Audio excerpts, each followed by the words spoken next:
Readers R leaders या online book क्लबमध्ये तुमच्या सगळ्यांचं स्वागत आहे. मॅम खिडकी फक्त लावून घ्या. अ, या बुक क्लबमध्ये आपण आतापर्यंत बरीच सेल्फ हेल्प बुक वाचलेली आहेत. जवळजवळ हे 7वं सेल्फ हेल्प बुक आपण वाचतो आहोत. आणि या पुस्तकाचं नाव आहे the 7 habit of highly effective people. तर याचे 6 सेशन आपले ऑलरेडी झालेले आहेत. ओके, आणि आता जे आपण सुरू केलेलं आहे ते म्हणजे आपलं हे 7वं सेशन आणि हे शेवटचं सेशन आहे. कशाचं? तर ह्या पुस्तकाचं.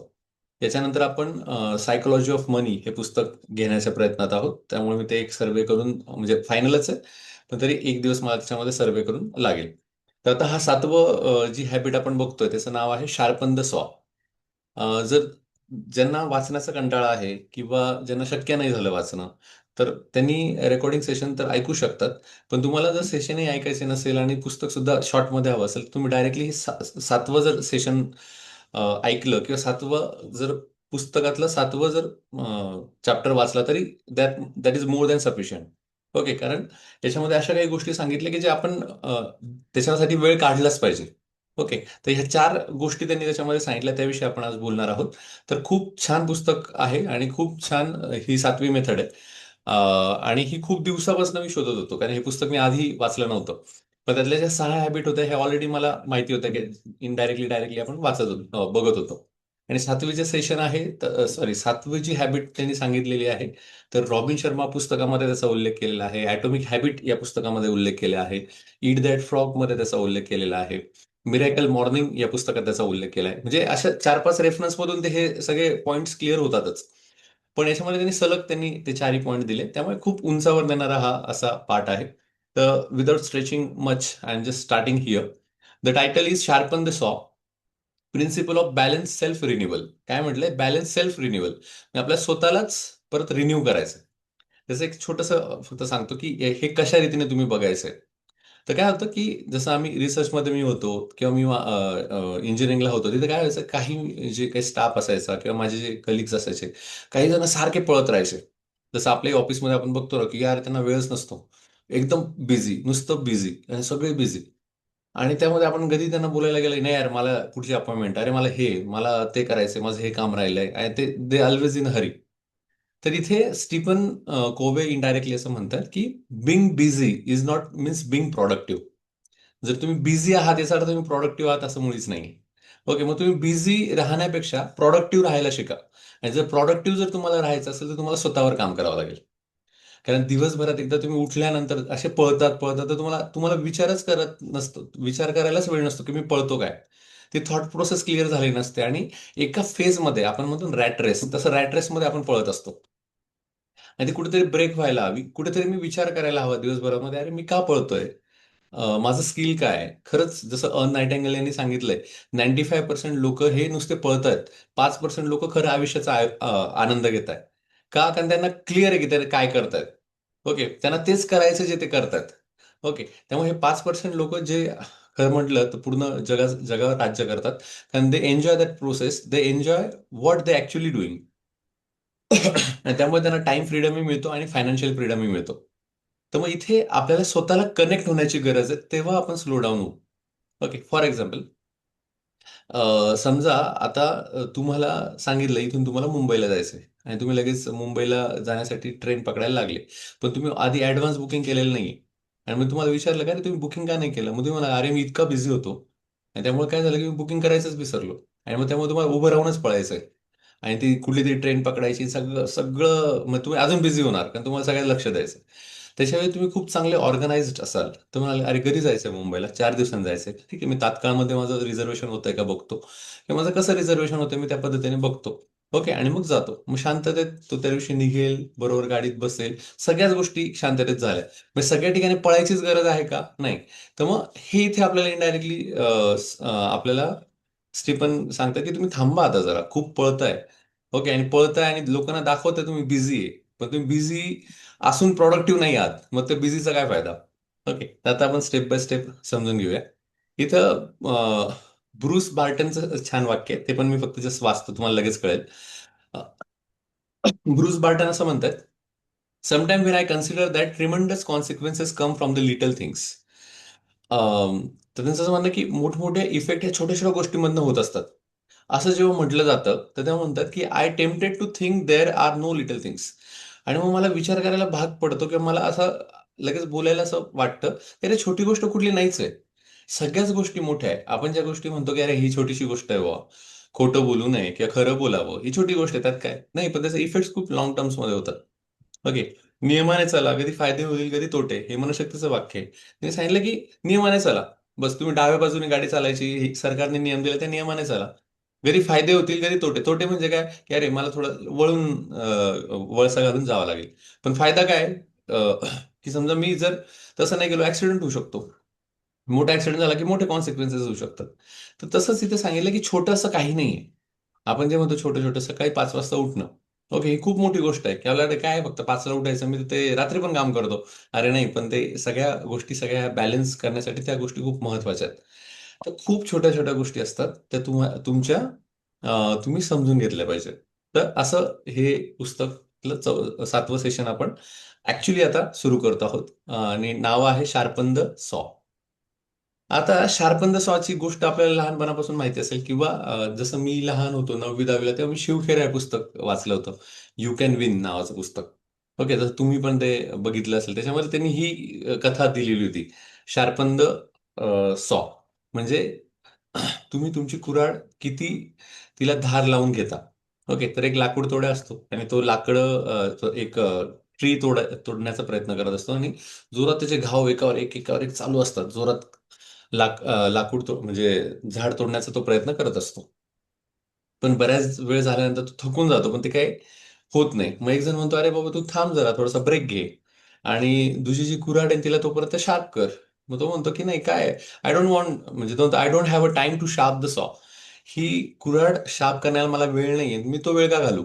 ओके, मी हे आहे चालू आहे माझं काम, मी त्यातच तोडतो. ओके. तर असं आपलं होतं. जर आपल्याला कोणी सांगितलं अरे एखादी थोडंसं मेडिटेशन कर, कधीतरी थांब, कधीतरी ब्रेक घे, कधीतरी आपल्या नातेवाईकांची पण चौकशी कर, हा कधीतरी थोडंसं थांबून कुठेतरी बाहेर फिरायला जा, कुठे नदीकाठी बस.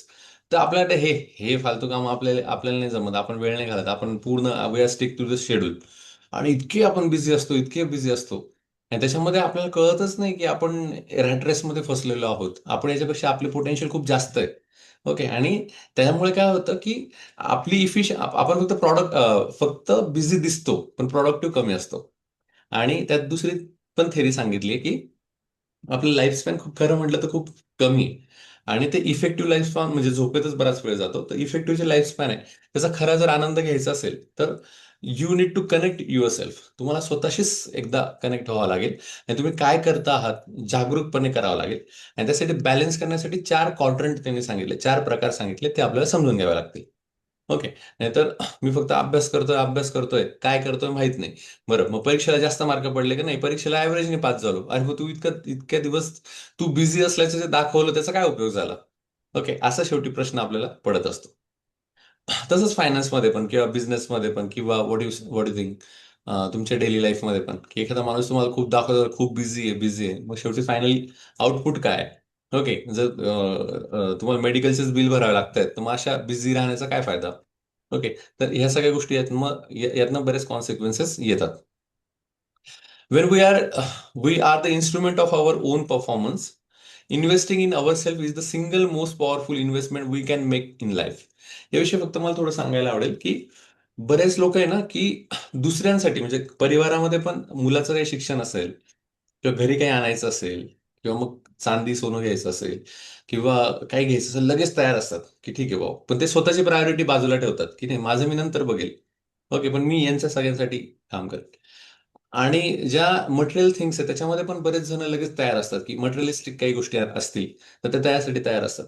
पण तेच त्यांना म्हटलं अरे एक 200 रुपयाचं पुस्तक आहे ते घ्या आणि त्याचं वाचलं की तुम्हाला जास्त फरक पडेल, त्यात जास्त तुम्हाला हे होईल नाही, त्याच्याबद्दल ते विचार करत नाही, आता नाही रे आपण नंतर करूया. तर त्यांना आपण असं सांगितलं एखादा कोर्स सजेस्ट केला की अरे एखादा हा कोर्स आहे खूप छान आहे तू कर. यामुळे तुला नवीन गोष्टी शिकायला मिळतील. ओके, नवीन ट्रेंड काय चालू आहे ते म्हणतील. तर तो नाही काही गरज नाही, आमच्या सिनियरने केलेलं आहे, त्यांनी सांगतात नाही आम्ही करतो, आम्ही नवीन काय शिकायचं. ओके. किंवा आपण त्यांना सांगितलं अरे तू जसं मला इथं जॉईन झालं की माहित नाही, पण आपले सर आहेत जाधव सर म्हणून, त्यांनी आवर्जून, मी त्यांना काल सांगितलं की माझा थोडा घसा खराब आहे. त्यांनी चौकशी केली माहिती काय झालंय काय नाही, आणि त्यांनी मला एक नवीन लिंक पाठवली. त्याचं नाव आहे सात्विक ऍप म्हणून ते पाठवलं, त्याचा कोर्स ते करतात. तर सात्विक ऍपमध्ये त्यांनी सांगितलं की तुम्ही कशा पद्धतीने तुमचं फूड न्यूट्रिशन तुम्ही खाल्लं पाहिजे. आणि मग मी ते तेव्हा रिफ्लेक्ट केला, अरे म्हणजे हा जो माणूस आहे की ऑलरेडी सगळं सेटल आहे, सगळं व्यवस्थित आहे, पण ते अजूनही स्वतःवर इन्व्हेस्ट करतात. ओके, मग त्या कोर्सची काही फीज आहे. मग ते अजूनही स्वतः ऍप घेतले, त्यामुळे माझा सेकंड डे चालू आहे आणि मी तो करतोय. म्हणजे द थिंग इज दॅट की आपण, आपली जी माणसं असतात ते स्वतःवर इन्व्हेस्ट नाही करत. ओके, तर जी मोठी माणसं असतात की ज्यांना कळलंय की अरे आपणच सगळ्यात महत्वाचे आहोत, तर ते स्वतःवर इन्व्हेस्ट करायला मागे पुढे बघत नाही. तर तुम्ही सुद्धा इथे, त्यांनी म्हटलंय की सेल्फ इन्व्हेस्टमेंट आपली झाली पाहिजे स्वतःवर. स्वतःवर मध्ये यात पण बरेच डिबेट आहे. पण स्वतःवर मध्ये त्यांनी म्हटलंय की खांद्यावरच्या भागावर जास्त इन्व्हेस्टमेंट झाली पाहिजे. म्हणजेच काय, डोक्यावर जास्त इन्व्हेस्टमेंट तुमची झाली पाहिजे. तसं म्हणण्यापेक्षा मी असं म्हणेल की मग तुमचं माइंड आहे, मनावर आहे, शरीरावर आहे, स्पिरिच्युअल आहे, या सगळ्या गोष्टींवर तुमची इन्व्हेस्टमेंट झाली पाहिजे. तिथे तुम्ही सेकंड थॉट आणायला नको की पुढचा मला फसवतोय का किंवा हे. लेट्स ट्राय, एकदा आपण बघायला हवं. जसं मी ऑनलाईन बरेच कोर्सेस करतो, तर ते करताना मी कधी असा विचार नाही करत की हे मार्केटिंगच करत असतील किंवा हे करत असतील. मी जसं बघतो की ठीक आहे, आपण करून बघूया, त्यातलं आवडेल ते घ्यायचं, बाकी सोडून द्यायचं. तसे बरेच सेशन मी केले, त्याचा फायदाही बराच होतो आणि बऱ्याच ट्रेंड आपल्याला शिकायला मिळतात. तर स्व स्व इन्व्हेस्टमेंट ही खूप महत्वाची. त्याच्यामध्ये कंजूसपणा शक्यतो आपण करायला नको. जे मी ट्रेंड बघितलाय तो एक सांगतोय. नाव, आता इतक्या वेळ आपण जे म्हणत होतो की या 7व्या हॅबिटमध्ये त्यांनी आपल्याला 4 क्वाड्रंट सांगितले किंवा 4 प्रकार सांगितले, ते कोणते? तर तुमच्या समोर आहे. तर याला आपण, त्यांनी म्हटलंय की पहिला जो क्वाड्रंट सांगितलाय तो फिजिकल सांगितलाय, दुसरा सांगितलाय तो स्पिरिच्युअल सांगितलाय, तिसरा मेंटल, आणि चौथा सोशल किंवा इमोशनल. खूपच सोप्या भाषेत सांगायचं तर बऱ्याच वेळेस मी बोललेलो आहे की मन, बुद्धी, शरीर हे तुम्हाला बॅलन्स करायचं आहे. किती सिंपल आहे. मन, बुद्धी आणि शरीर. आता हे मी सांगतोय का नाही, तर हे मनशक्ती केंद्राने आवर्जून सगळ्या लहान मुलांपासून मोठ्यांपर्यंत सांगितलंय की तुम्हाला मन बॅलन्स करायचंय, बुद्धी बॅलन्स करायचंय आणि शरीर बॅलन्स करायचंय. ओके. आणि हेच आणि हेच रॉबिन शर्मा यांनी पण त्यांच्या पुस्तकात सांगितलंय, 5 AM क्लब. त्यांनी सांगितले सकाळचा तुमचा 1 तास स्वतःसाठी द्या. ओके, मग स्वतःसाठी कसा द्यायचा? तर मग त्यासाठी रॉबिन शर्मा सांगतात की, रॉबिन शर्मा म्हटले की मी 20-20 मिनिटाचे 3 सेशन्स केलेत. म्हणजे तीन तीन क्वाड्रंट केले किंवा तीन याची विभागणी केली. तर मी म्हणेन सकाळी 4:45ला उठतो, थोडं आवरतो वगैरे, आणि सकाळी 5 वाजेपासून तर 5:20 पर्यंत, म्हणजे हा जो 20 मिनिटाचा काळ आहे, त्याच्यामध्ये मी शरीरासाठी व्यायाम करतो. म्हणजे घाम येईल तोपर्यंत मी व्यायाम करतो. ओके. मस्तपैकी घाम येतो म्हणे, एकदम छान होतं. हार्ट पल्स रेट वाढतं. ते ते पण कसं आहे ते मी तुम्हाला पुढे सांगणार. त्याच्यानंतर 5:20 ते 5:40 मी मेडिटेशन करतो. म्हणजे मी कशासाठी काम करतोय आता? मनासाठी काम करतोय. आणि त्याच्यानंतर 5:40 ते 6 मी सेल्फ हेल्प बुक वाचतो. म्हणजे मी डोक्यासाठी काम करतो. ओके. तर हे रॉबिन शर्मांनी ऑलरेडी सांगितलंय. पण याच्यामध्ये एक चौथा क्वाड्रंट ऍड केलाय. तो खूप महत्वाचा आहे. That is social and emotional. Okay, मग तुम्ही हे तर स्वतःसाठी जगतायत ना, पण 24 तास तुम्ही जेव्हा स्वतःसाठी जगता, त्यामधलं 1 तास तुम्ही समाजासाठी काहीतरी काम करायला पाहिजे किंवा सोशल काहीतरी काम करायला पाहिजे. जसं मनशक्ती केंद्रात पण त्यांनी सांगितलंय की 24 तास स्वतःसाठी जगतोय, त्यापैकी 23 तास स्वतःसाठी जगा आणि 1 तास समाजासाठी काम करा. पण हे सांगितल्याशिवाय कितीतरी थेरीज आहे, तुम्ही कितीतरी पुस्तक वाचले, त्यात हेच सांगितलंय. ओके. किंवा इवन आता एक डॉक्युमेंटरी याच्यात बघत होतो मी, पंजाबचं आपलं जे शीख बांधवांमध्ये आहे, त्यांच्यामध्ये सांगितलं जातं की अमृतसर टेम्पलमध्ये बरेच जण येतात आणि आल्यानंतर त्यांच्या याच्यातले 10% म्हणजे त्यांची समजा जी कमाई असेल समजा ₹100, तर त्यातले ₹10 ते तिथे दान करतात. तसंच समजा त्यांना जे काही पीक मिळालं असेल, समजा 10 गोण्या गव्हाच्या झाल्या असतील, तिथं जास्तच होतात. समजा 1000 गोण्या गव्हाच्या झाल्या असतील, मग त्यापैकी 10 गोण्या गव्हाच्या किंवा 10 पोतं गव्हाच्या ते देऊन टाकतात. म्हणजे एक सोशल ते काम करत असतात. तर हा सोशल अँगल पण आपण लक्षात घेतला पाहिजे की त्यासाठी सुद्धा काम करायचं. त्यामुळे आपला कॉन्फिडन्स वाढतो आणि बऱ्याच गोष्टी आपल्या मार्गी लागतात. ओके. तर हे 4 क्वाड्रंट आपल्याला इथे बॅलन्स करायला आवर्जून सांगितलेले आहेत स्टीफन कोव्हे यांनी, की जे मी ऑलरेडी बाकीच्या सगळ्या पुस्तकांमधून ते होते, विखुरलेले होते. आपण इथे कनेक्ट करतो आहोत. त्यांनी म्हटलंय, neglect any one dimension negatively impact all others.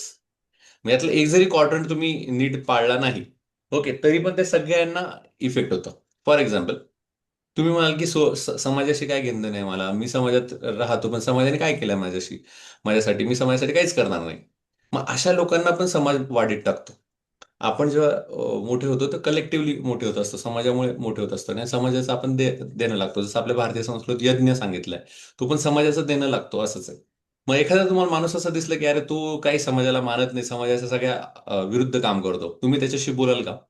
नाही बोलणार. किंवा तुम्हाला वाटेल हे काय उपयोग आहे, एवढी संपत्ती कमवली, त्याचा काय समाजासाठी उपयोग झाला? ना त्याच्या शिक्षणाचा कोणासाठी उपयोग झाला, ना त्याच्या संपत्तीचा कोणासाठी उपयोग झाला. तो त्याच्या याच्यातच आहे. बरोबर, म्हणजे हे सगळं बाकी हे झालं.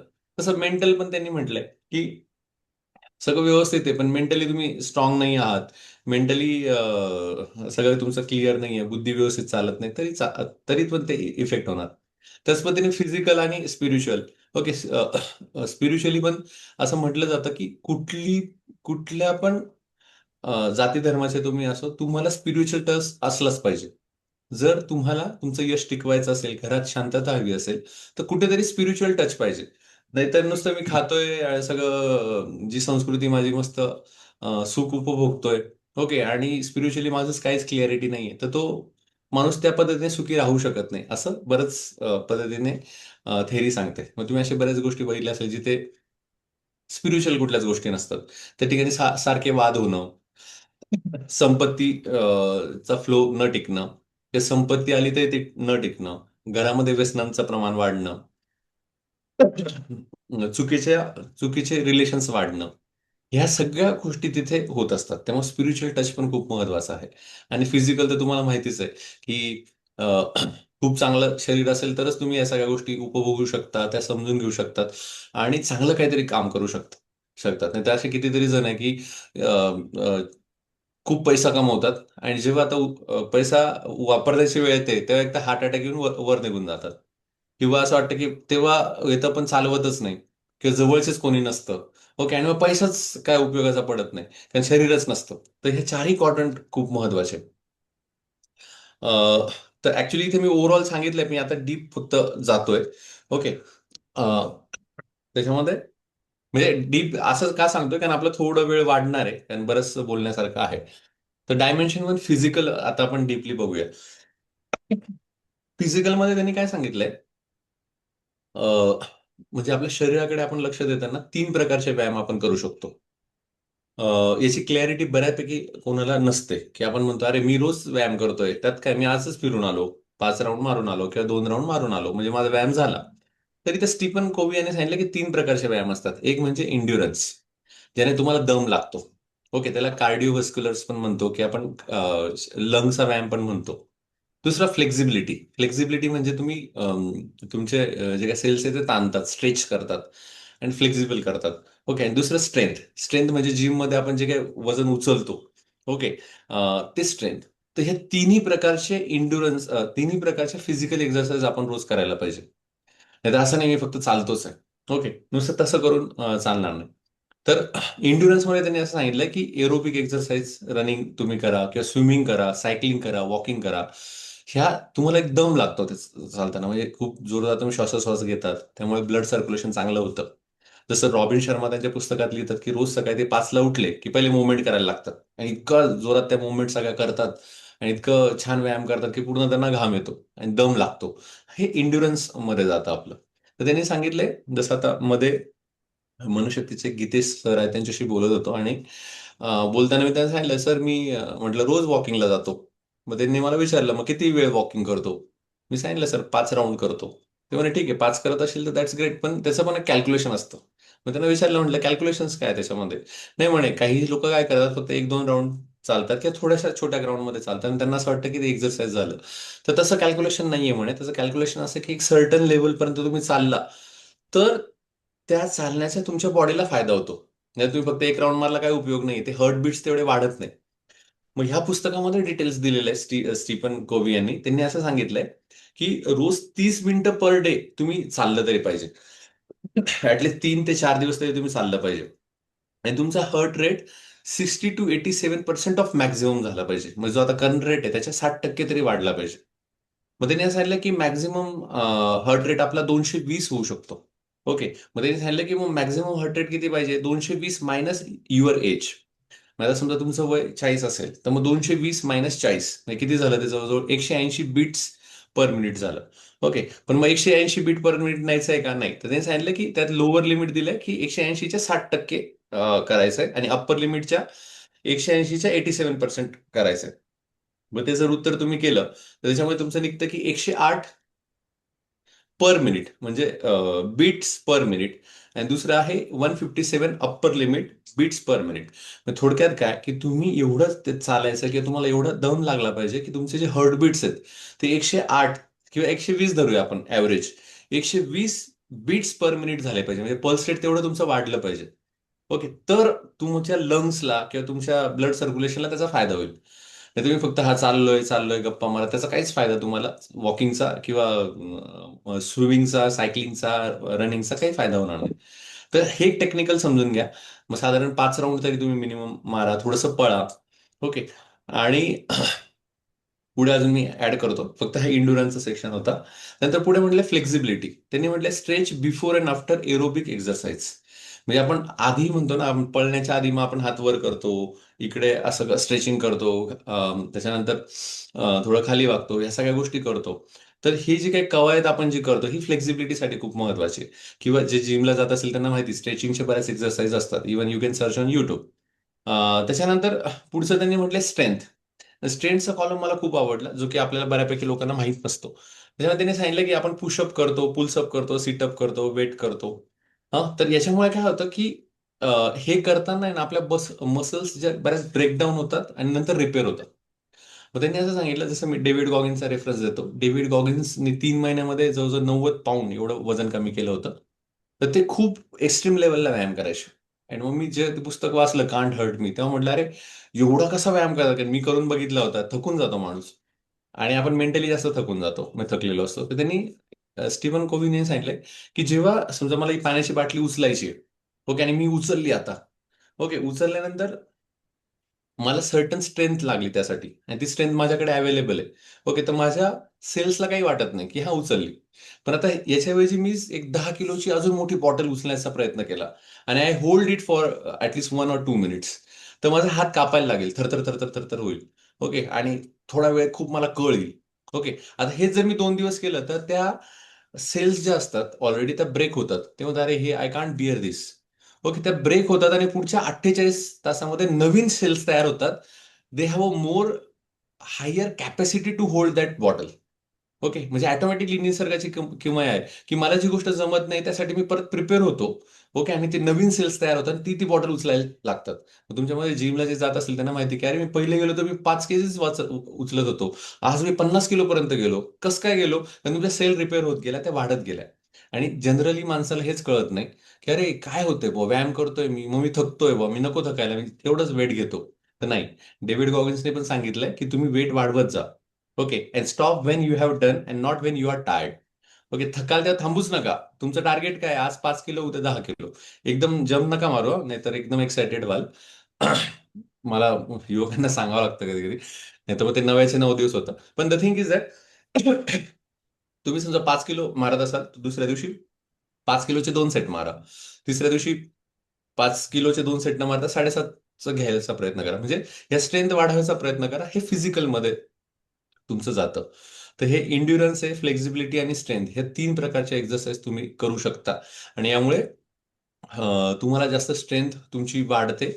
तुम्ही ताजेतवाने असतात आणि जिथे तुम्हाला असं वाटतं की काम केल्यानंतर तुम्ही थकून जातायत, तिथे तुम्ही काम केल्यानंतर सुद्धा ताजेतवाने राहू शकता आणि अधिक एनर्जेटिकली तुम्ही काम करता. म्हणजे बऱ्याच वेळेस वाटतं ना, अरे माझी स्टॅमिनाच पुरत नाही, संध्याकाळ झाली की थकून जातो. काही जण असे असतात की संध्याकाळी आले, बॅग टाकली की झोपून जातात. न्यू क्रिएटिव्हिटी म्हणजे इव्हन त्यांचा दिवस 6लाच संपतो. पण तरी पण ते नवीन काही गोष्टी त्याच्यामध्ये करू शकत नाही. तर त्यासाठी फिजिकल एक्सरसाइज खूप महत्वाची आहे आणि त्यामुळे तुमचा स्टॅमिना वाढत जातो. ओके. काही जण म्हणतात की जिम लावली की मग आम्हाला संध्याकाळी लवकरच झोप येते आणि मग होत नाही आणि थकून जातो आम्ही. तर ते नव्याचे काही दिवस होऊ शकतं. ओके, पण नंतर तुमचा स्टॅमिना वाढला तुम्हाला कळतं अरे हा, जसं I have a good stamina right now. तर ती प्रॅक्टिसची गोष्ट आहे. काही रिअल्स एक्झाम्पल त्यांनी सांगितलेत, जसं 5 AM क्लबचं सांगितलंय, रॉबिन शर्माचं ते दिलंय. मी जवळजवळ ते पॉईंट्स कव्हर केलेत. आता पुढचं आहे ते म्हणजे स्पिरिच्युअल. ओके, स्पिरिच्युअल म्हणजे आध्यात्मिक. तर मग आता आपल्याला आध्यात्मिक कोशण पण वाढवायचं आहे. ओके. आणि जो माणूस आध्यात्मिक असतो ना, तर तुम्ही जर बघितला तो शांत असतो. की बाहेर किती जरी गजबज असतो, तर त्याला क्लिअर असतं मला काय करायचंय. ओके. आणि मी कुठे आहे आता राईट नाऊ आणि मी काय करतोय. त्यामुळे तो एक कॉन्फिडन्स वेगळा आलेला असतो. आपल्याला पण बऱ्याच वेळेस वाटतं ना, की अरे काय तो इन्फ्लुअन्स करतोय किंवा काय तो माणूस शांत आहे आणि एवढं सगळं त्याच्या अगेन्स्ट असताना तरी तुम्ही शांततेत उत्तर दिलं आणि अरे आज त्याने सगळ्यांना चूप केलं आणि तो आज पुढे आहे. आणि मग आपल्याला वाटतं अरे हे कसं काय करतोय हा. किंवा इव्हन मला तर बऱ्याच जे मिलेनियर बिलेनियर लोक आहेत ना, मला त्यांचा खूप हेवा वाटतो. कारण मी असं बघतो की त्यांचा कॅश फ्लो खूप छान असतो. सगळ्यात छान असतो आणि ह्या एवढ्या उच्च लेवलला असताना ते शांत असतात. पण यांचं जेव्हा तुम्ही थोडं पर्सनल कडे बघतात ना, ते खूप आधी स्वतःला टफ करत, करत, करत पुढे आलेले असतात. आणि त्यामुळे अशा स्टेजला ते जातात की ते हालतच नाही. त्यांना माहिती आहे की हा हे मी का करतोय आय नो. आणि तुमचे ज्या पण काही गोष्टी असणार त्यांनी मला काही इफेक्ट होणार नाही. ओके. तर ह्या गोष्टी त्यांना खूप क्लिअर असतात. जसं माझा मित्र पण मी तुम्हाला सांगितलं जो गुगलमध्ये आहे. त्याच्याशी पण इंटरॅक्ट करताना तुम्हाला नेहमी असं सांगतो. म्हणे अरे छोट्या गोष्टींकडे लक्ष द्यायचंच नसतं. अशा गोष्टींकडे लक्ष द्यायचं. म्हणजे इव्हन तुम्हाला नेहमी सांगतो, की माझं शिक्षण म्हणजे जेव्हा आम्ही एकत्र असतो, तर तो म्हणतो माझं शिक्षण कोणाला सांगत जाऊ नको किंवा मी कोण हे सांगत जाऊ नको. म्हटलं का नाही? म्हणे काही इफेक्ट नाही होणार म्हणे त्यांनी. ते सांगायचं कशाला म्हणे आपण. जिथे इफेक्ट होणार आहे तिथं आपण आपलं पूर्ण इंट्रोडक्शन देऊ. पण या छोट्या गोष्टींमध्ये अडकायचं नाही. मग त्याच्यावर मला असं कळलं, की ही जी अ, जो मोह आवरता आला पाहिजे ना, छोट्या-छोट्या गोष्टी नाही म्हणण्याचा. त्यासाठी तुम्हाला स्पिरिच्युअल होणं खूप गरजेचं आहे, की मला काय हवंय? ओके, मला कुठे इम्पॅक्ट करायचा आहे? मी कोण आहे? ओके, का मी सेंटर ऑफ अट्रॅक्शन व्हायचंय, की कुठे जाऊन नुसतं उधळलोय असं व्हायचंय? नाही. तर स्पिरिच्युअल क्वोशंट तुमचा खूप वाढला पाहिजे. तर यासाठी त्यांनी सांगितले ग्रेट लिटरेचर वाचा. पुस्तकं ही वाचलीच गेली पाहिजे. पुस्तकं तुम्ही वाचा. आता तुम्ही ऑडिओ म्हणाल तर ऑडिओ सुद्धा तुम्ही ऐकू शकता. स्पॉटिफाय आहे. पॉकेट एफ एम आहे. याच्यामध्ये पण चांगल्या ऑडिओ सिरीज आहेत त्या वाचा. म्हणजे तुमचा जो कम्यूट टाइम आहे त्याच्यामध्ये तुम्ही वाचू शकता. पण जेव्हा तुम्ही ग्रेटली काय ऐकावं हे पण आहे, काय वाचावं हे सुद्धा लोकांना कळत नाही.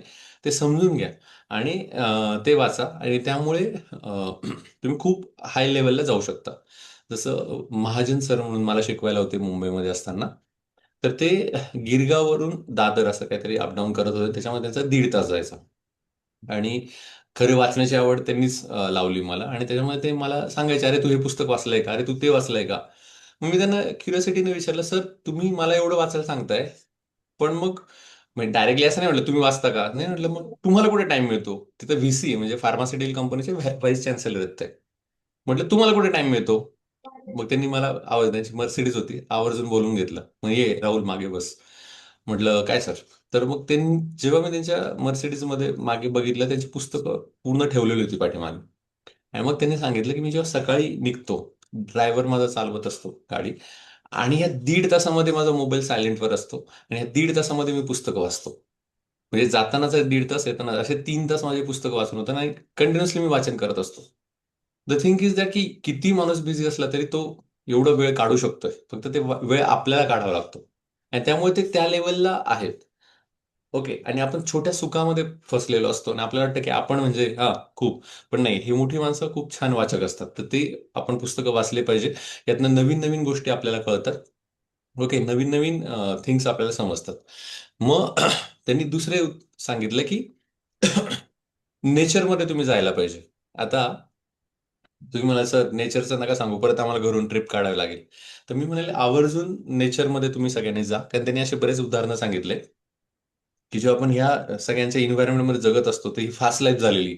आपल्याला कळतच नाही आपण काय करतोय. आपण कुठेतरी पॉज घेतला पाहिजे. मग यासाठी त्यांनी असं सांगितलं, की आवर्जून तुम्ही नेचरमध्ये जा. जसं एकाला काहीतरी सगळ्या त्याची इच्छा उडून गेली होती आणि मग तो डॉक्टरकडे जातो. डॉक्टरला म्हणतो, की माझी सगळ्या ह्याच्यात इच्छा उडली म्हणजे मला इच्छाच नाही काही सगळ्या गोष्टी करायची. हे सगळं सोडून द्यावंसं वाटतं. डॉक्टर म्हणे, "मी सांगेल तेवढं फक्त करा म्हणे 2 दिवस. फक्त मी सांगेल ते पूर्ण करायचं." मग त्यांनी सांगितलं, "ठीक आहे, करतो." म्हणे, "आता इथून तुम्ही पहिले नेचरमध्ये जा. नेचरमध्ये गेल्यानंतर तुमचा मोबाईल वगैरे काही घेऊन जाऊ नका." आणि त्यांनी स्पॉट सांगितले. एक 9 वाजता, एक 12 वाजता, एक 3 वाजता आणि 6 वाजता. ह्या टायमिंगमध्ये काय-काय करायचं ते सांगितलं. मग आता हे नेमकं मी पुस्तकामध्ये मार्क केलं. इथे ते आलं नाहीये, म्हणजे लिहू नाही शकलो.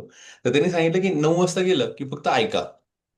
फक्त एवढं लिहिलं, की ऐका. चिठ्ठी दिलेल्या होत्या, की 9 वाजता गेलं, की ऐका. तो म्हणे, "काय ऐकायचं?" मग तिथे ऐका म्हणजे समुद्राचा आवाज ऐका. अ, अ, ज्या ॲनिमल्स आहेत, त्यांचे ॲनिमल्स म्हणा किंवा पक्षी आहेत, त्यांचे आवाज ऐका. तर ते खरंच तो ऐकायला लागतो. नंतर 12 वाजता त्यांनी सांगितलं की ऑब्झर्व करा. मी असे एकूण 9 त्याला टास्क दिले होते आणि सगळे निसर्गाशी जोडलेले होते. तर ते हा आहे माझ्याकडे सापडलं. मागे पोहायचा हा सेकंड टास्क असा होता. पहिला टास्क असा होता, नीट लक्षपूर्वक ऐका. दुसरा होता मागे पोहायचा प्रयत्न करा. मागे पोहायचा म्हणजे कसा, की त्यांनी सांगितलं की तुम्ही तुमच्या जीवनातला सगळ्यात आवडता जो पिरियड होता, तिच्यामध्ये तुम्ही खूप एन्जॉय केलं आणि त्यात खूप छान मेमोरीज आहे, ते आठवा. तिसरा टास्क त्यांनी सांगितला की तुझे हेतू तपासा, म्हणजे तुमचा हेतू तपासा, की तुम्ही जे पळताय सगळं करताय, तुम्हाला का पळायचंय? ओके, काय करायचंय बा पुढे म्हणून? तर तुमचा हेतू विचार करा 2-3 तास द्या, की मला काय करायचं आयुष्यामध्ये. चौथा त्यांनी म्हटलंय की तुझ्या टचता वाळूवरही लिही. म्हणजे तुम्हाला ज्या गोष्टी चुकतायत, की ज्या गोष्टी तुम्हाला असं वाटतंय की टोचतायत तुमच्या मनाला, त्या वाळूवर लिहून काढा. ओके, म्हणजे खरं जसं आपण लिहितो तसं वाळूवर लिहून काढा. ओके, म्हणजे त्या निघू द्या बाहेर. जसं होपोनोपो टेक्निकमध्ये सांगितलंय ना, माफ करा किंवा तुम्ही जे 4 वर्ड्स त्यांनी सांगितलेत वापरायला, त्यानुसार स्वतःलाही माफ करून टाका. ओके, स्वतःवर मनसोक्त प्रेम करा आणि या सगळ्या गोष्टी न्यूट्रलाइज होऊ द्या. तर हे जेव्हा तुम्ही कनेक्ट होतात नेचर बरोबर, तेव्हा हे शक्य होतं आणि हे तुम्ही स्पिरिच्युअली कनेक्ट होत जातात. तिसरं त्यांनी म्हटलंय personal mission, written mission statement is your spiritual अँकर. Review it daily for clarity and direction. आणि तुम्ही असे वाक्य लिहून ठेवा की तुमचं म्हणजे जसं त्यांनी आधी सांगितलं की एंड, दुसरं प्रिन्सिपल होतं ना की मी का करतोय हे सगळ्या गोष्टी, हे मला आधी माहिती पाहिजे. तसं पर्सनल मिशन तुम्ही लिहून ठेवा की मला काय पाहिजे. ओके, जसं I want to be a powerful public speaker, की I want to be powerful, I want to become a rich, असं व्हॉट एव्हर द थिंग्स, ते ते गोल्स तुम्ही लिहून ठेवा रोज. ओके, म्हणजे हे व्हिज्युअलायझेशन मध्ये येतं, अफर्मेशन मध्ये येतं. तिसरं म्हटलंय चौथं म्हटलंय प्रेयर अँड मेडिटेशन. तर हे सगळ्यात महत्वाचं आहे, म्हणून मी हा पॉईंट थोडा मागे घेतला. तर डेली तुमच्याकडनं प्रेयर आणि मेडिटेशन झालंच पाहिजे. ओके, एक एक वेळेस तुमचं मेडिटेशन नाही झालं तरी चालेल, पण प्रेयर व्हायला पाहिजे. प्रेयर म्हणजे प्रार्थना, आणि प्रार्थना हा ग्रॅटिट्यूडचा पण एक प्रकार आहे. ओके, म्हणजे कृतज्ञता आपण मांडली पाहिजे. जसं मनशक्ती केंद्रामध्ये 3 प्रकारच्या प्रार्थना सांगितल्या जातात, सकाळ, दुपार, संध्याकाळ. जशी पहिली प्रार्थना मुलांसाठी सांगितली जाते, की माझ्या आईवडिलांचा माझ्यावरील प्रेमाबद्दल मी कृतज्ञ आहे. ओके, म्हणजे पहिले आई वडिलांपासून कृतज्ञता मांडली. ओके, तर त्यांनी जर मॅजिक बुक वाचलं तुम्ही द सिक्रेटचं, त्यांनी सांगितलं की रोज 10 सेंटेन्सेस लिहा. इव्हन 5 AM क्लबमध्ये पण आपण आता कंपल्सरी केलेलं आहे की तुम्ही रोज 10 सेंटेन्सेस लिहा, जिथे तुम्ही लोकांप्रती कृतज्ञ आहात, की हे निसर्गा, तुझ्यामुळे मला आज सगळ्या गोष्टी मिळतोय, मी तुझा कृतज्ञ आहे. चला, आज माझ्या एवढ्या सगळ्या गोष्टी झाल्या, त्याच्यामध्ये कॉन्ट्रीब्युशन कोणीतरी दिलंय, त्याच्याबद्दल मी कृतज्ञता आहे. आज मला एक चांगली रिक्षा मिळाली, त्यामुळे मी स्टेशनहून इथपर्यंत येऊ शकलो, त्या रिक्षावाल्याचा मी कृतज्ञ आहे. Whatever the things you come across in your life, just you write it down. तुमचे आईवडील असतील, तुमचे मेंटर असतील, तुमचे कलिग्स असतील, तुमचे बॉस असतील, ओके, घर असेल, इव्हन तुमचं कम्प्युटर असेल, तुमचं शरीर असेल, या सगळ्यांविषयी तुम्ही कृतज्ञता मांडा. आणि जेव्हा तुम्ही कृतज्ञता व्हायला लागता, तुम्ही स्पिरिच्युअली कनेक्ट होता, तुमची फ्रिक्वेन्सी चेंज होते. याचं खूप डीप आहे, म्हणजे प्रत्येक याच्यावर एक एक पुस्तक आहे ऍक्च्युली.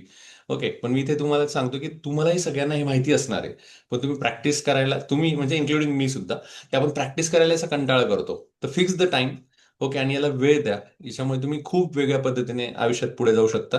आणि ज्यामुळे तुम्हाला असं वाटतं की मला वेळच नाहीये, उलट तुम्हाला वेळ उरून पुरेल सगळ्या गोष्टींना. ओके, तर हे स्पिरिच्युअल होतं. त्याच्यानंतर काही स्टोरीज आहे, पण मी ते आता घेत नाही. बरं, मेडिटेशनची एक स्टोरी सांगून देतो की जी मला वाटतं की ती सांगायला हवी. हे बघा, मेडिटेशन बरेच जण म्हणतात का करायचं, त्याचा काय फायदा आहे. तर आता फॉर एक्झाम्पल तुम्ही खूप बिझी आहात. ओके, आणि तुम्ही सारख्या लोकांवर चिडताय. ओके, रागवताय, बोलताय, मी खूप वेगळ्या भाषेत सांगतोय, समजून घ्या. आणि पुढचा जण तुमच्याकडे एक जण आला आणि तो म्हटला, अरे तू खूप चिडला होतास, काय एवढा चिडला, थोडं शांत घे. मला म्हणतो, रे मी कुठे चिडलो होतो रे, मी तर सरळच बोलत होतो, मी कुठे चिडलो, तुला तसं वाटलं असेल. आपल्याला कळतच नाही मी चिडलो होतो.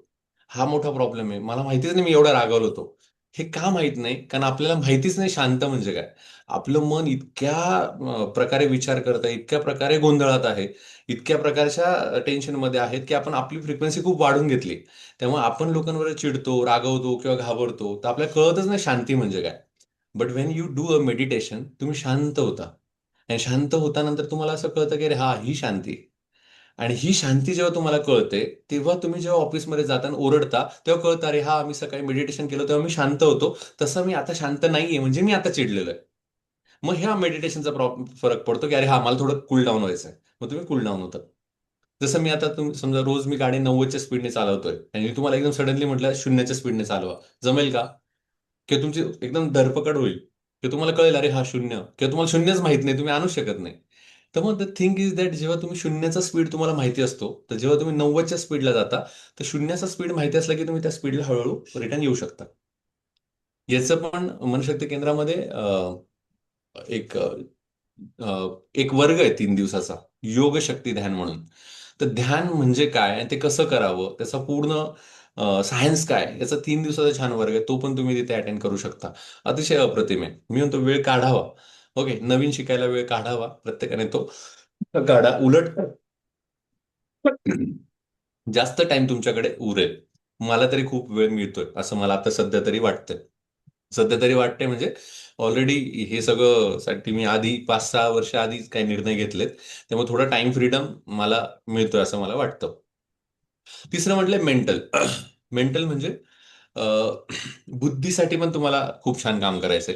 त्याच्यामध्ये पहिलं त्यांनी सांगितले टीव्ही ट्रॅप, किंवा टीव्ही म्हणण्यापेक्षा मोबाईल ट्रॅप म्हणावं लागेल आता. टीव्ही तर आपण थोडा कमी पाहतो, पण मोबाईल जास्त पाहतो, तर यातनं पण आपण बाहेर पडलं पाहिजे.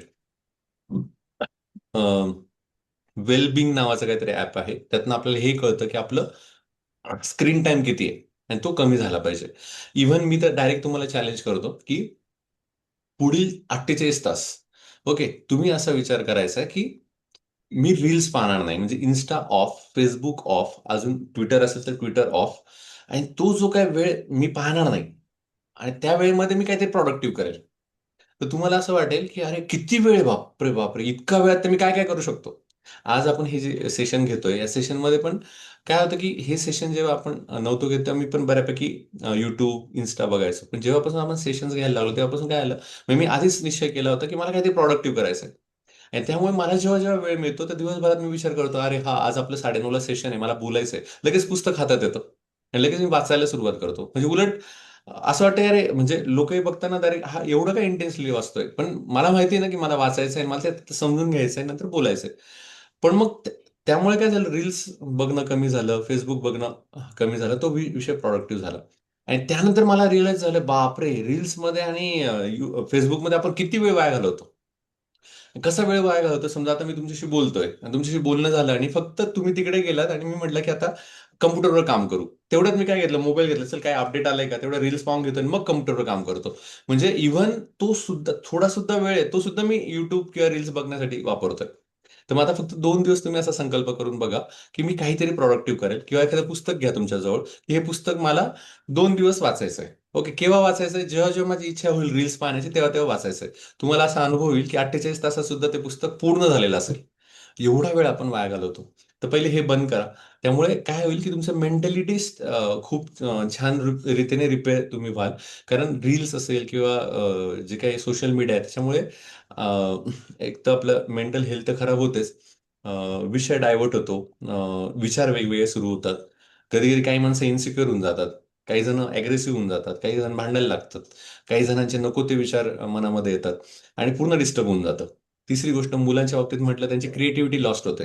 त्यांना कळतच नाही. आज बऱ्याच पॅरेंट्स आम्हाला असं म्हणतात की मुलं विचारच करायला तयार नाही. काही जरी अडलं तरी गुगल, चॅट जीपीटी बघतात. आणि त्यामुळे परीक्षेला आपल्याला असं वाटतं, अरे यांना सगळं कळतंय, मग परीक्षेचा स्कोर वाढेल. तर उलट परीक्षेचा स्कोर डाऊन येतोय. म्हणायला गेलं तर सगळंच माहिती आहे, पण मग परीक्षेत तर होत नाहीये. द थिंग इज दॅट की तुमची क्रिएटिव्हिटी पूर्ण लॉस्ट होते. त्यामुळे त्याला वेळ काय ते तुम्ही फायनाईट टाइम द्या, की मी रोज 1 तास बघेल. किंवा मी जेम्स क्लिअर यांचा बऱ्याच ईमेल वाचतो, त्याच्यामध्ये त्यांनी सांगितलंय की त्यांनी टाइम फिक्स ठेवलाय की संध्याकाळी ते बरोबर 8 ते 9 मध्येच व्हॉट्सअप बघतात, किंवा सकाळी मग सकाळी उठल्यानंतर 9 ते 10 मध्येच व्हॉट्सअप बघतात किंवा ईमेल चेक करतात. असे काही टाइम्स तुम्हाला ठरवता आले तर ते बघा. किंवा मी आता सध्या 2 मोबाईल केलेत. 2 मोबाईलपैकी एक मोबाईल असतो की त्याच्यामध्ये इंस्टाग्राम, फेसबुक नाहीये. त्याकडे फक्त लिंक्डइन चॅनल आहे माझं, लिंक्डइन ॲप आहे. त्यामुळे मग मला जर इच्छा झाली तर मग मी काही मोटिवेशनल, काही इनोव्हेटिव्ह बघतो. आणि जो दुसरा मोबाईल आहे तो फक्त रात्री माझ्या हातात असतो. त्याच्यामध्ये मग फेसबुक, इन्स्टा हे सगळ्या गोष्टी आहेत. त्यामुळे मला इनडायरेक्टली नाही होत इच्छा, किंवा तो वेळही नाही मिळत. पण ते प्रॉडक्टिव्ह गोष्टींमध्ये बघितलं जातं. आधी लिंक्डइन ओपन करायचं म्हटल्यावर जीवावर यायची. पण लिंक्डइनवरच खूप छान पद्धतीचं इन्फॉर्मेटिव्ह इनोव्हेशन्स दिलेले असतात. ते पाहायला आता ऑटोमॅटिकली वेळ मिळतो. जसं हे सांगतोय मी, मेंटलसाठी तुम्हाला खूप गरजेचं आहे, आणि ते पोटेन्शियल तुमच्यामध्ये आहे. You need to crack it. Reading habit झालंय, त्यानंतर जर्नलिंग सांगितलंय, प्लॅनिंग सांगितलंय आणि एज्युकेशन सांगितलंय. एज्युकेशन हे नेहमी तुम्ही आपण घेतलं पाहिजे. त्यासाठी कुठे थांबता कामा नये. एक डिग्री झाली तर दुसरी डिग्री घ्या, म्हणजे त्याच्यामध्ये आपण फेजमध्ये राहतो. आणि जर शिक्षण पूर्ण झालेलंच असेल तुमचं, तर मग वेगवेगळे क्लबला तुम्ही ऍडमिशन घ्या. For example, me toast master club आहे त्याच्यामध्ये एनरोल झालो होतो. एक वर्ष मी टोस्ट मास्टर क्लबमध्ये होतो. त्याच्यानंतर असे बरेच क्लब्स आहेत, जसं लायब्ररी स्वतःहून लावून घेतली. तर अशा गोष्टींमध्ये तुम्ही जा, जिथे तुम्हाला असं वाटतंय की नवीन नवीन गोष्टी शिकायला मिळतील, ओके, ऐकायला मिळतील. तर तुम्ही मेंटल तुमची हेल्थ वाढते आणि त्याचा फायदा खूप ट्रिमंडसली तुमच्या याच्यामध्ये होतो. तर तुम्ही असे काही लोक बघितले असतील, मला सांगावंच लागेल तुम्हाला, त्यांच्याकडे खूप पैसा असतो, सगळ्या गोष्टी त्यांच्याकडे मुबलक असतात, पण ऍट द एंड त्यांचं डोकं फिरून जातं. ओके, फिरून जातं म्हणजे वेड्याचे झटके येतात, भिंतीकडे बघत बसतात, काय करावं कळत नाही. ओके, आणि बोलायला कोणी राहत नाही. आणि मग ते इतके हिमजिकलपणे वागतात की आपल्याला वाटतं, अरे काय उपयोग आहे एवढं सगळं असून सुद्धा, हे बघा कसे लोक आहेत. तर असे बरेच प्रकार घडत असतात. त्यामुळे you should engage your self with the productive works. Okay. पुढे सोशल आणि इमोशनल. जसं देणाऱ्याने देत जावे, घेणाऱ्याने घेत जावे, घेणाऱ्याने एक दिवस मग देणाऱ्याचे हात घ्यावे. म्हणजे काय, की मी नेहमी घेतोय घेतोय घेतोय, समाजाकडनं सगळं घेतोय, वनस्पतींकडनं सगळं घेतोय, पण मी देतच नाहीये. तर मी कुठेतरी, लोक देतात तर मी देणाऱ्यांचे पण हात घ्यायला पाहिजे, मी पण द्यायला सुरुवात करायला पाहिजे. तर हे खूप महत्वाचं आहे. तुम्ही प्रयोग करून बघा. तर जेव्हा तुम्ही समाजासाठी काहीतरी चांगलं काम करता, तर ऑटोमॅटिकली तुमचं कॉन्फिडन्स वाढतो, तुमचं पॉझिटिव्ह नेस वाढतो.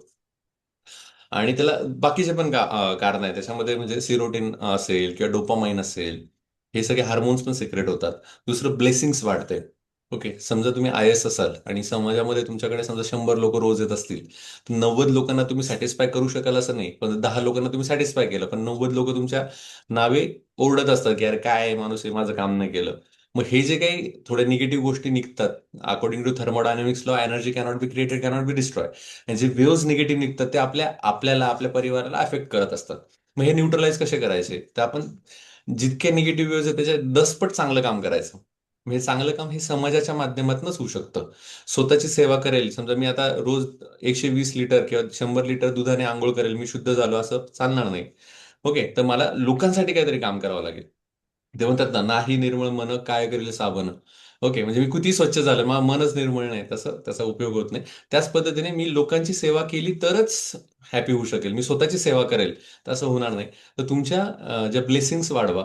ओके, समाजासाठी निस्वार्थ पद्धतीने काम करा. तुम्हाला असं जाणवेल तुमचं सगळ्याच प्रकारचं, म्हणजे सोशल, खरं असं म्हणणं आहे बरं का, म्हणजे द थिंग इज दॅट, मनशक्तीने तर कन्क्लूडच करून टाकले की सोशल गोष्ट अशी आहे, जेव्हा तुम्ही समाजासाठी 1 तास काम करतात, मिनिमम 1 तास, तुम्ही सगळ्याच बाजूने मोठे व्हायला लागतात.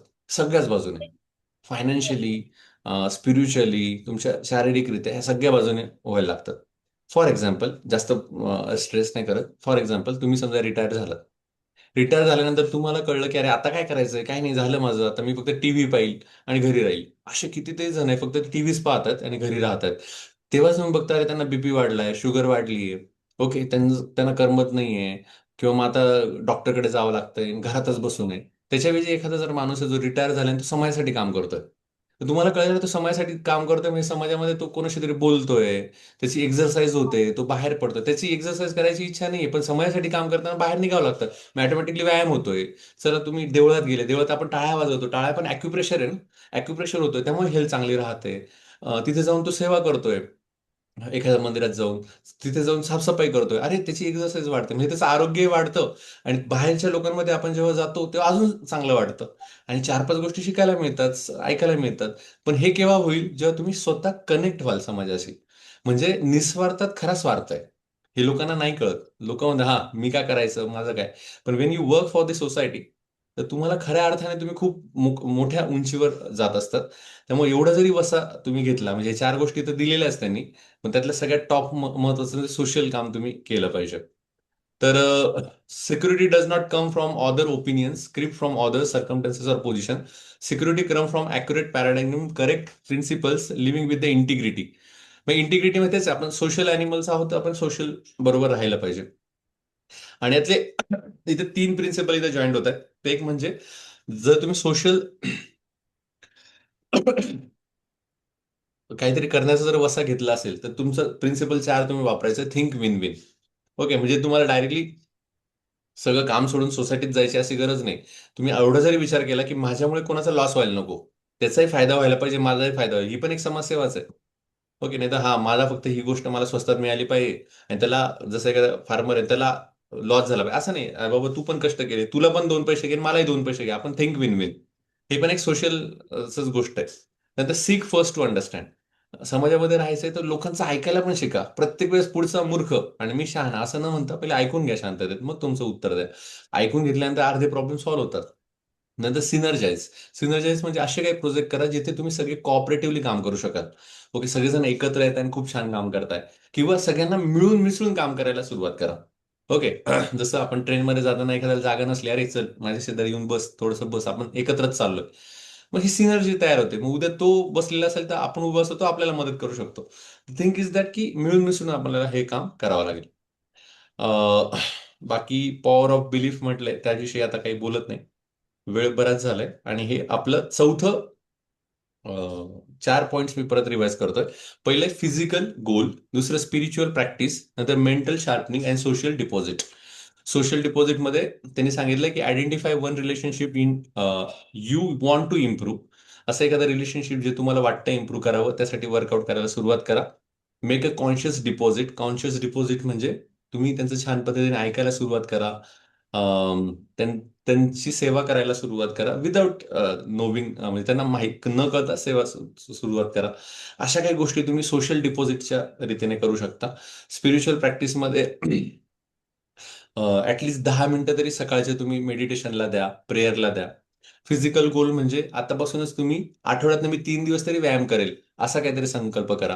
त्याच्यामध्ये हॅबिट स्टॅकिंग ही तुम्ही संकल्पना ॲटॉमिक हॅबिटमध्ये जे सांगितली ती तुम्ही ऍड करू शकता. थोडक्यात म्हणजे काय, की मी रोज सकाळी चहा पिण्याच्या आधी किंवा आंघोळ करण्याच्या आधी 12 डिप्स मारेल, त्याशिवाय मी आंघोळच करणार नाही. झालं ना, म्हणजे तो टॅक्स झाला आणि तुम्ही 12 सूर्यनमस्कार पण काढायला लागाल.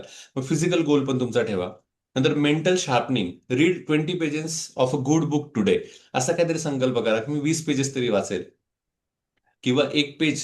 जसं मनशक्ती केंद्रात म्हटलंय की रात्री झोपताना तुम्ही एक कुठलं पण कुठल्याही पुस्तकातलं जे चांगले थॉट्स आहेत ते एक पेज वाचायचं, मगच झोपायचं. एकच पेज, जास्त नाही. ओके. तरी सुद्धा आपलं मेंटल शार्पनिंग आपलं वाढू शकतं.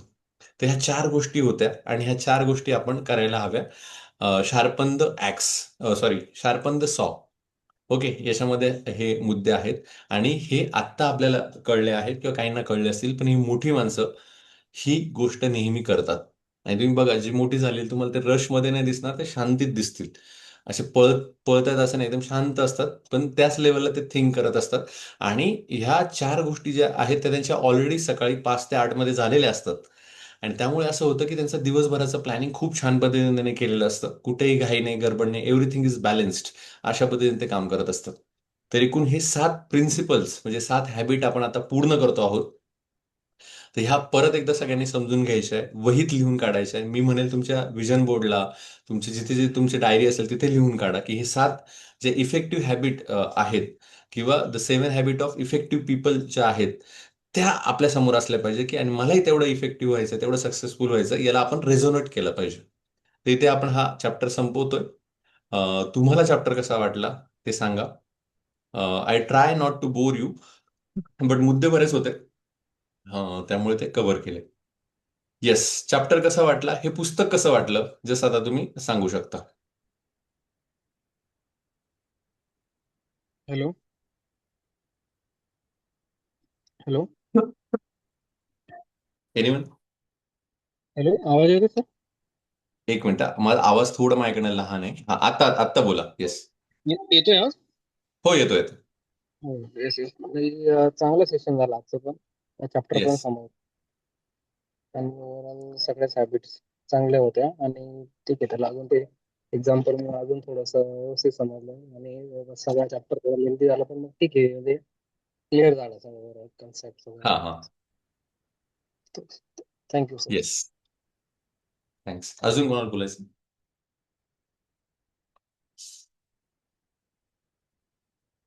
नमस्ते सर. नमस्कार. सर, आजचा तुम्ही सुरुवातीला जसं सांगितलं तसा अगदी अपेक्स असा हम्म. चॅप्टर होता. सगळ्यात म्हणजे ज्याला शिरोमणी म्हणतात तसा हा चॅप्टर हो. होता, प्रश्नच नाही. आणि बरोबर. सगळ्या 7 हॅबिट्स आपण जर बघितल्या ना, तर म्हणजे माझ्या शब्दात सांगायचं किंवा मला जे समजलं त्या पद्धतीने सांगायचं म्हटलं तर मॅनेजमेंटमध्ये एक वाक्य असतं की every project is a process and every process is a project. So मला असं वाटतं ही कॉन्स्टंट चालणारी प्रक्रिया आहे आणि ह्या सगळ्या याच्यामध्ये ह्या 7 स्टेप्स येत जातात प्रत्येक तुमच्या म्हणजे तुम्ही एक दिवसाला जर प्रोजेक्ट समजलात हम्म. तर त्या सगळ्या एका दिवसामध्ये तुम्हाला हाही विचार करायचा असतो की at the end of the day काय झालेलं पाहिजे, कुणाला काय मिळालेलं पाहिजे माझ्याकडून किंवा मला कुणाकडनं काय मिळालेलं पाहिजे हे तुम्ही ठरवलेलं असतं. So you think end of the day. त्याच्यानंतर तुम्ही ती प्रोसेस चालू होते तुमची देण्या घेण्याची. मग त्यावेळेला तुम्ही विन विन सिच्युएशन कशी मला मिळवता येईल याचा विचार करता. आधी समोरच्याचं ऐकून घेता, मग स्वतःची बाजू मांडता. ह्या अशा सगळ्या ह्या गोष्टी तुम्ही एका दिवसाला लावू शकता, एका हम्म. रिलेशनला लावू शकता, एखाद्या गोलला लावू शकता. सो म्हणजे जसं म्हणतो ना आपण प्रत्येक गोष्टीला हे ऍप्लिकेबल होतात ह्या 7 हॅबिट्स. येस. आणि it's like a circle. Every time you have to start, complete the circle, again start and complete the circle. बरोबर. That's it. असं मला वाटतं. नाही, खूपच छान. बरोबर आहे, खूपच छान. सर्कल सारखं कम्प्लीट करू शकतो आपण आणि सुरूही करू शकतो. खरंय. अजून कोणाला काय ऍड ऑन करायचंय? येस, हॅलो सायली मॅडम बोला. हा, बोला मॅडम. सर. सर, याच्यामध्ये आपण म्हणजे तुम्ही एक सांगितलं की देत राहायला पाहिजे, करत राहायला पाहिजे समाजासाठी वगैरे. तर ऍक्च्युली आपल्याला जे जे करता येईल ते करत राहायला पाहिजे, कारण प्रत्येक गोष्ट ही एनर्जी आहे. म्हणजे जे गोष्टी आपण करतो स्वतःसाठी तर करतच असतो, पण इतरांसाठी हम्म. पण करतो. ते कुठल्या ना कुठल्या मार्गाने तुमच्यापर्यंत येतात. तर हम्म. त्याच्यामुळे एक गोष्ट कॉन्शियसली करायची की म्हणजे आपण जे काही करतो ते चांगलंच करायचं, कारण ते कधी ना कधी आपल्या वाट्याला येणार. बरोबर आहे. आणि खरंय. मेडिटेशनचा पण मुद्दा सांगितला, तर मेडिटेशन ह्याच्यासाठी करायचं की तुम्ही स्वतःला कनेक्ट होतात मेडिटेशन केल्यामुळे. त्याच्यामुळे आवर्जून मेडिटेशन तर करायलाच पाहिजे. आणि आजचा टॉपिक तर खरंय. छान होता, म्हणजे आतापर्यंतच्या सगळ्याच बुक्सचा सारांश वाटला मला. हो. म्हणजे की सगळ्याच गोष्टींची रिव्हिजन झाल्यासारखं वाटलं. Exactly, exactly. तसंच स्टीफन कोव्ही यांनी तेच सांगितलंय. शेवटचा चॅप्टर हा सगळ्यांना 6 प्रिन्सिपलला लिंक करणारा चॅप्टर आहे. असं. छान. चालेल. अजून कोणाला काय ऍड ऑन करायचं आहे?